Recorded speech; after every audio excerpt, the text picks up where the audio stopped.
우리 여성 가족재단 적재연구실의 최정호 선임 연구위원님과 함께 연구한 내용을 함께 알아보고 있거든요. 자, 인천 거주 고려인 주민 지역사회 참여 자원 탐색과 확대 방안에 대한 얘기 오늘도 함께 들어보도록 하겠습니다. 안녕하세요. 네, 반갑습니다. 인천 네. 여성가족재단의 최정호입니다. 자, 이제 마지막 시간이고 3일 내내 이제 얼굴 뵈니까 아주 많이 친해졌습니다. 네. 네. 그리고 이제 저도 이 고려인들에 대한 여러 가지 이제 그동안 몰랐던 그런 얘기들을 많이 알게 됐는데 그런 편견도 일단 깨는데 역할을 좀 하셨고요. 또 그분들이 이렇게 나름대로 자조 모임을 만들어서 열심히 지역 사회에 참여를 하고 계시다는 또 긍정적인 소식도 함께 전해주시고 했는데, 자, 그렇다면 이제 이분들이 고려인 주민으로서 지역 사회 참여 자원을 어떻게 확대할 수 있을지, 또 지역 사회에 참여를 해서 어떻게 어우러져 살아가야 될지 이런 거에 대한 방안도 나름 많이 고민을 하셨죠. 네, 사실 지역사회 지난 시간에는 지역사회 탐색에 관련된 내용들을 좀 그런, 살펴봤는데, 네네. 사실 지역사회 참여를 하기 위해서는 여러 가지 요인이나 뭐 내용들이 좀 필요로 합니다. 근데 지난 시간에 말씀드린 것처럼 사실 인적 자원 그리고 뭐 물적 자원, 공간적인 자원 형태들을 좀 말씀을 드렸어요. 그런데 이게 유기적으로 결합이 잘 되지 않으면서 단선적으로 이루어지는 모습들이 좀 보여졌고요. 네. 사실 저희가 이제 선, 면이라고 하는 그런 음. 구성들을 가지고 있는데 개인이라고 하는 어떤 점에서 조직이라고 하는 선이 연결이 됐는데 그 여러 가지 선들이 모여졌을 때 하나의 면 단위로 이제 정책들을 만들어낼 수 있거든요. 이분들의 지역사회 참여를 통해서 정책적인 모습들을 만들어내고 요구를 할 때에는 뭔가 결합을 해야 되는데 지난 시간에 말씀드렸던 이주민 공동체 단체들 그리고 네. 시민사회 단체들 그리고 사회복지 기관 그리고 뭐 정부라든가 지자체가 가지고 있는 자원들을 여러 가지 엮었을 때 하나의 좋은 정책들을 만들어낼 수 있고 그것이 지역사회 참여로서 조금 더 발돋움할 수 있을 것 같더라고요. 그러니까 이런 부분들을 조금 더 말씀드리려고 하고 있고 네네. 첫 번째 말씀드리려고 했던 건 사실 이분들이 가장 어려움이 한국어 구사가 좀 어렵다는 겁니다.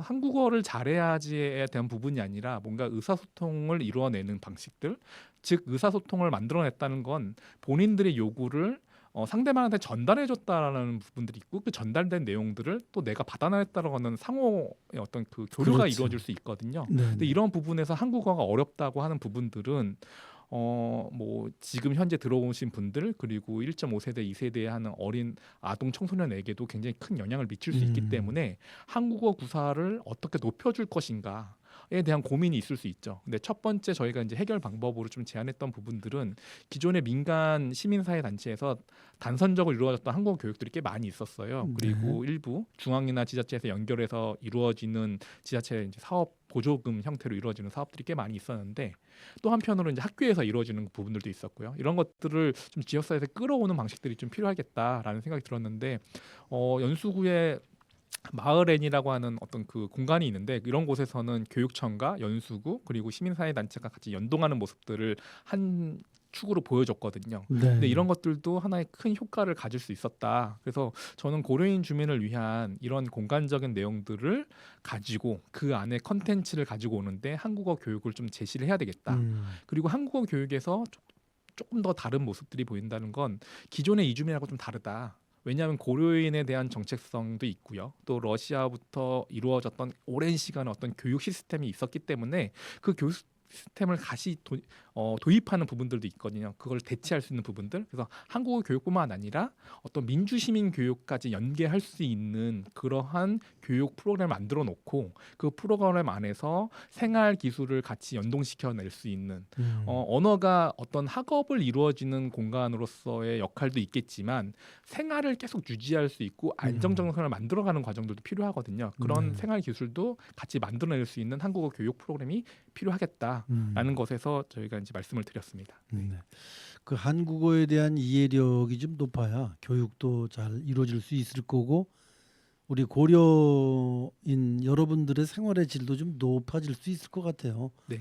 왜냐하면 그 한국어가 주는 어떤 뉘앙스라는 거를 이해 못할 수 있거든요. 맞습니다. 네. 사실 저희가 지금 제중동포하고 좀 차이점은 제중동포는 중국 내에서도 어떤 단일 집단을 가지고 있고 민족성을 계속 유지할 수 있는 문화가 있었거든요. 네. 근데 러시아나 중앙아시아로 이주한 고려인 같은 경우는 민족 기반의 어떤 그 생활 공간들이 갖춰지지 않았었어요. 그리고 그 안에 굉장히 오랜 시간 사회주의 교육을 주입받듯이 받았고 또 그 러시아의 어떤 교육 정책 때문에 모두가 다 러시아어를 사용할 수밖에 없는 그런 공간으로 굉장히 오랜 시간 거주를 하면서 사실 역사적으로 보여지는 언어라든가 아니면 문화라든가 이런 것들을 기반화하지 않고 한국에 왔기 때문에 이분들에게 아무리 한국어에 대한 의사소통을 높인다고 하더라도 문화적인 모습들 그리고 생활의 어떤 패턴이나 생활 공간에 대한 모습들을 같이 연결시켜드리지 않으면 이제 생활 공간 안에서 조금 더 발전할 수 있는 모습들이 좀 제한될 수밖에 없었다.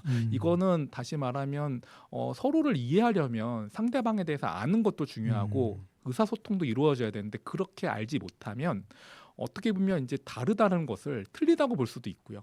또 그러한 것들이 또 다른 편견과 선입견을 만들어낼 수 있는 모습들을 나타나기 때문에 이런 것들을 해소하기 위해서 한국어 교육은 굉장히 중요한 네. 역할이다라고 보여지고 있습니다. 이 주민들이 이제 뭐 혼자 오시는 게 아니고 가족 단위로 오시잖아요. 네. 이제 이 가족 단위로 오시기 때문에 아무래도 이제 외로움이나 뭐 이런 거는 덜 타실 수 있겠지만 지원이 이제 혼자 오셨을 때와 가족이 올 때는 다르거든요. 네. 확대가 필요할 것 같은데 가족을 위한 지원 확대 또 다른 여러 가지가 있나요? 사실 저희가 이주를 할 때 이제 보통은 남성들의 이주가 좀 많이 있었습니다. 네. 왜냐하면 근로자로서의 역할을 좀 많이 해야 되기 때문에 그런 모습들을 갖춰서 많이 이주해왔다가 이제 정책적으로 좀 변화를 갖추면서 이제 가족 동반 이주가 이루어졌거든요. 그래서 고려인이라고 하는 비자가 아니더라도 재동포가 아니더라도 가족도 같이 동반해서 이주할 수 있는 비자가 좀 생기고 그것들을 활용하면서 한방마을에 거주하는 고려인 주민은 1인 가구가 아니라 다인 가구 형태의 가족 구성원들의 모습을 보이게 됐거든요. 네. 다인 가구라고 하는 모습들은 일반적으로 보면 이제 세대가 있고요. 그 세대 안에서 이제 어린 아동이라든가 청소년들이 있는 자녀의 어떤 그 집단들이 좀 보이게 되는데 마찬가지로 한방마을의 고려인 주민들도 자녀들이 굉장히 많이 있습니다.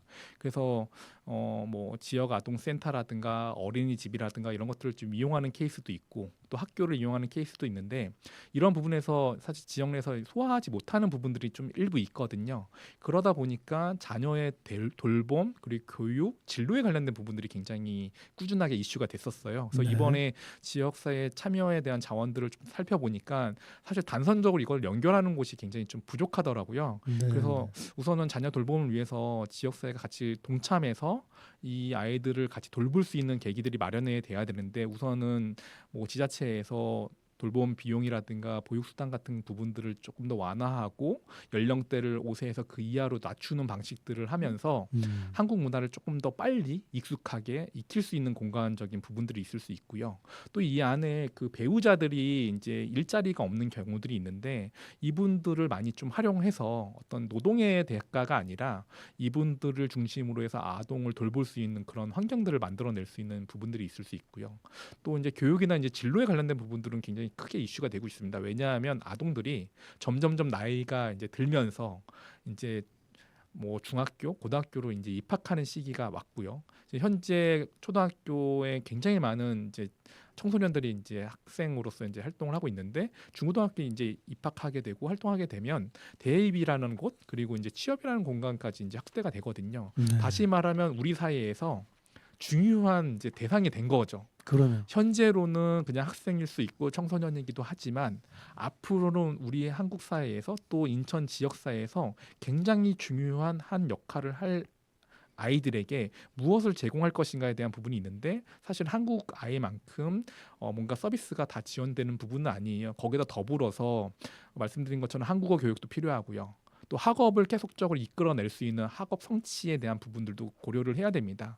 학교 안에서 많이 한국 학교에서 많이 거주하고 그러니까 학업을 하고 있고 그 학업 내용들을 자기가 배우고 있지만 그 학업 성취도는 사실은 한국 아이들보다 좀 뒤처질 수밖에 없는 공간이에요. 굉장히 어려움을 겪고 있는 상황이기 때문에 이런 부분들을 학교에다가만 맡길 것이 아니라 지역사회에 좀 끌어와서 연동시킬 수 있는 부분들이 있죠. 그러니까 기존에는 뭐 학교랑 대학교랑 연결하는 멘토링도 있을 수 있고 지역에 이제 여러 시민사회 단체랑 연결할 수 있는 멘토링도 있지만 그러한 어떤 그 기반도 더불어서 학업도 같이 높여주고 그 학업을 기반으로 한 대입이라든가 취업까지 연결할 수 있는 저희가 이러한 것을 이제 뭐 투업이라고 하는데 네. 이 학생들한테 굉장히 중요한 것 같아요. 그런 그럼요. 부분들을 만들어주는 공간적인 활용이 좀 필요할 수 있겠다라는 네. 말씀을. 그래서 이제 우리 그 이주민들을 위한 좀 더 유연한 지원 혜택이 좀 주어져야만 좀 더 활성화가 되지 않겠느냐라는 뜻으로 받아들여도 되겠습니까?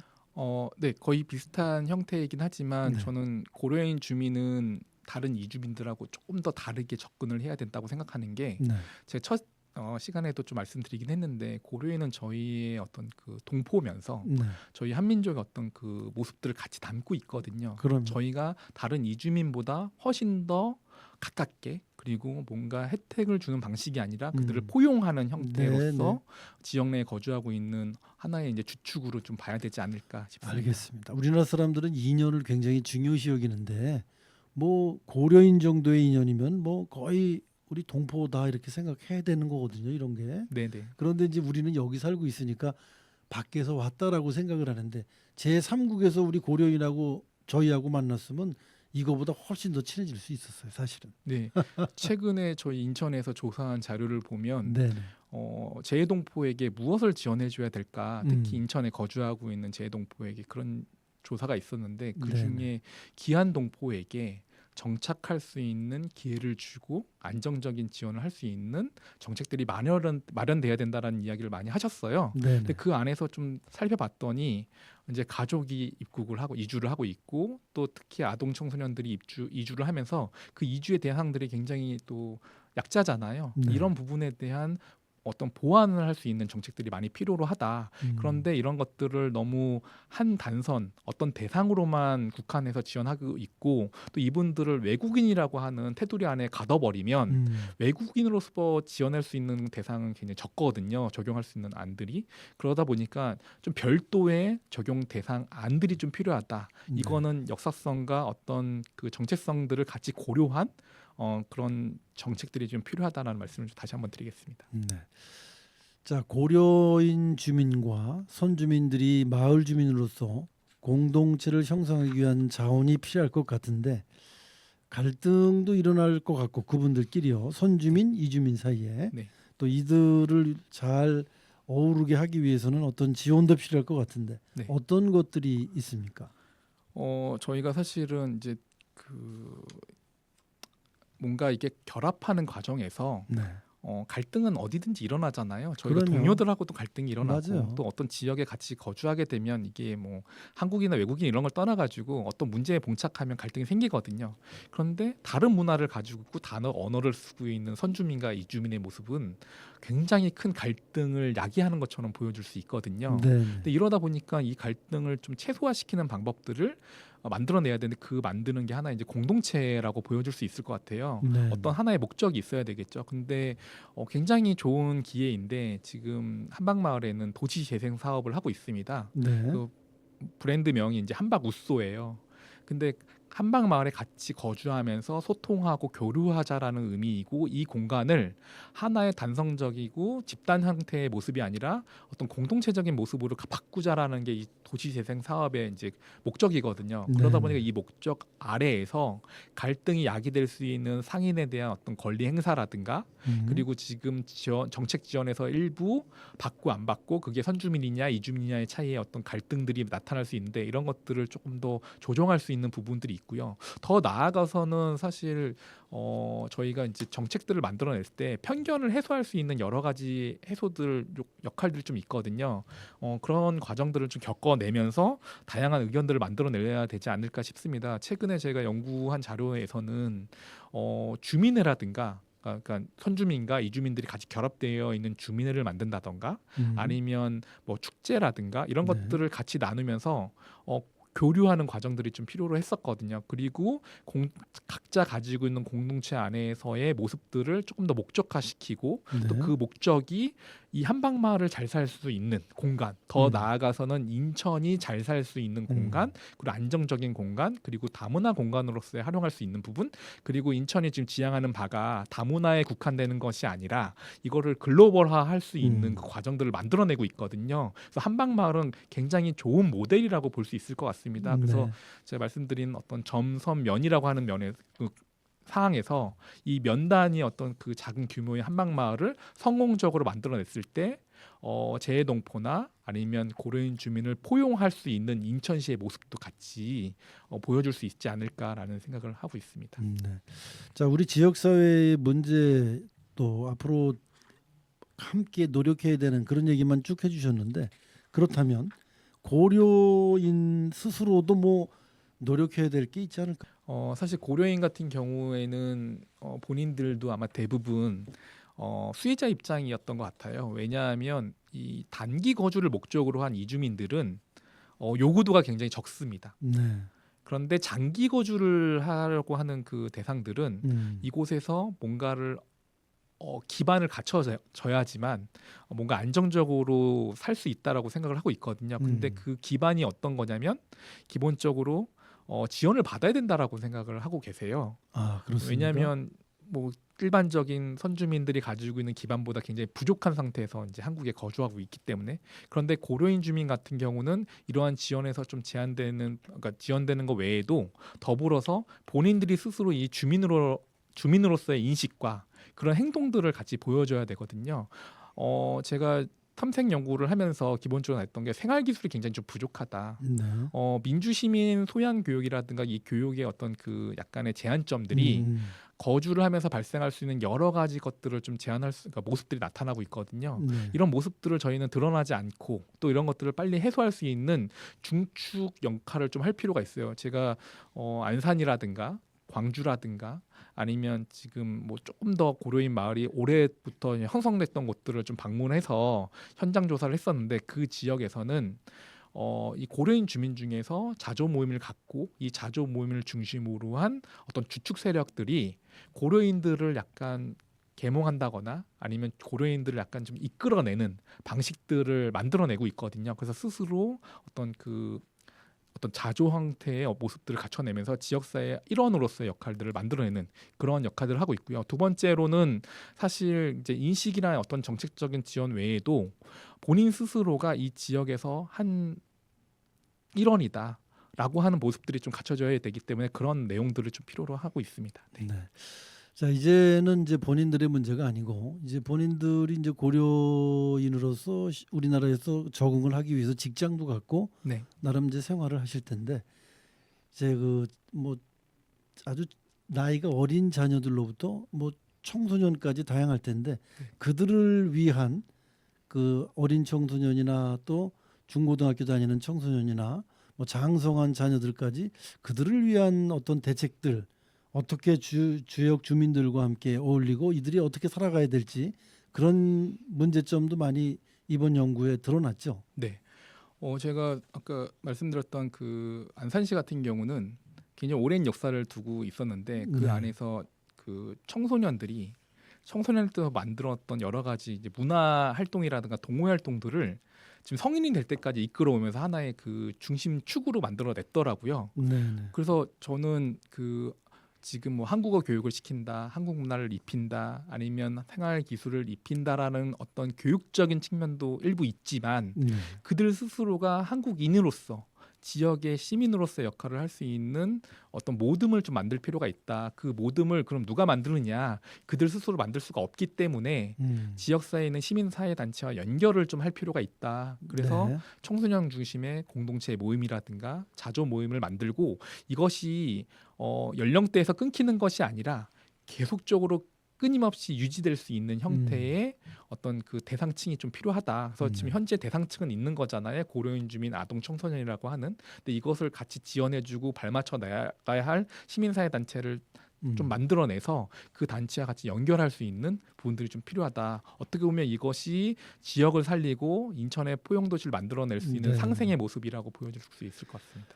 자, 뭐 하고 싶으신 말씀은 굉장히 많이 있겠으나 뭐 시간 관계상 이제 마무리하는 수순으로 이제 이분들이 인천에서 자리 잡고 이제 살아가야 되는 그런 이제 현실이거든요. 네. 이분들과 우리 인천시 앞으로 이제 서로 어떻게 공생의 길을 모색해서 발전시킬 수 있는지 마침표를 좀 찍어주시죠.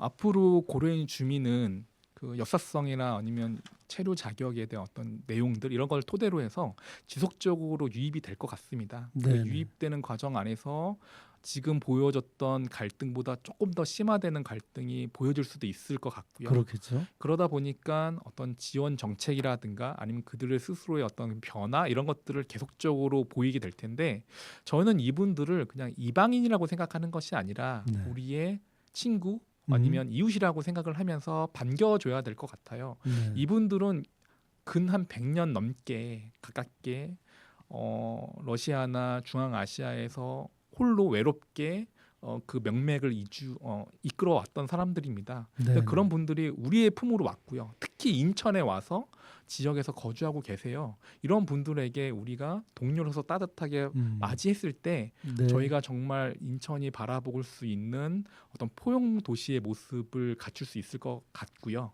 더불어서 저희가 이제 재해동포청이 개청이 되고 인천시와 연계해서 여러 가지 사업들을 지금 진행하고 있고 인천이 그 중간에서의 앵커 역할을 해야 된다라는 내용들이 있는데 우리의 모습들을 그 대상이 벌써 인천에 와 있잖아요. 네. 이분들에게 끊임없는 애정과 관심을 가지고 지켜봐야 되지 않을까 싶습니다.